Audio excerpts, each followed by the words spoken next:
Tēnā koe. 5-minute call on behalf of the Māori Party, Marama Fox. Thank you, Mr. Speaker.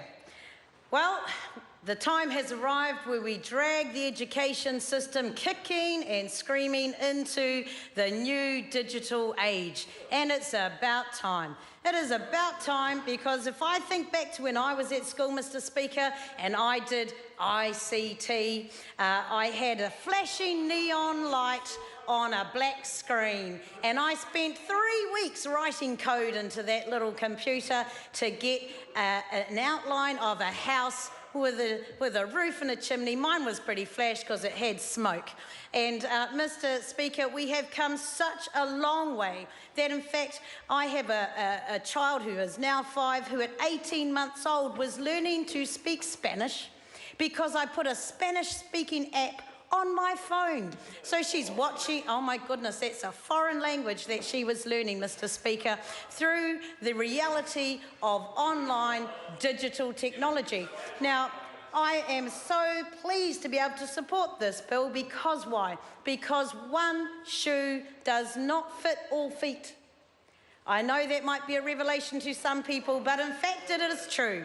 One shoe does not fit all feet. We need alternative models. Why? Because for far too long, young Māori and Pacifica in this country have been left behind by teachers in the classroom and systems in the schooling system and education that forgets who they are. Language, culture and identity, that they might want to look at the world through a different worldview. Where is that information held? Well, you can access a whole lot of it online. Funny that. In fact, when I was in the wharikura o Wairarapa, we wanted to access pūtaiao. What about that? A science curriculum in Te Reo Māori. Could we find a teacher who had the skills to do that? Well, we tried long and hard and couldn't. We tried a whole lot of alternative methods of trying to educate our tamariki in a way that supported their language, culture and identity. We went across the road to the local high school. We tried the correspondence school. We tried a raft of different methods, and in the end, you know what we found?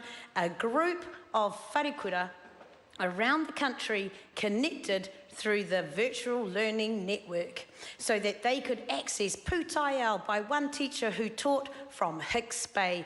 That's right, from Hicks Bay, connected to the rest of the world through digital technologies. We must be able to provide for the alternative forms of education that our country needs. So if you live rurally, you can access through an online portal the education that will help you. If you live and want to homeschool your children in your own town, you can access greater mediums of support through online technology. And if you are a Māori medium kura with limited resources, you can access online technologies and information through that online portal. Now, Mr. Speaker, I have no fear whatsoever in supporting this bill, this update that's going to bring us forward into the future and provide a suite of alternative methods, because the traditional ones for too long did not work.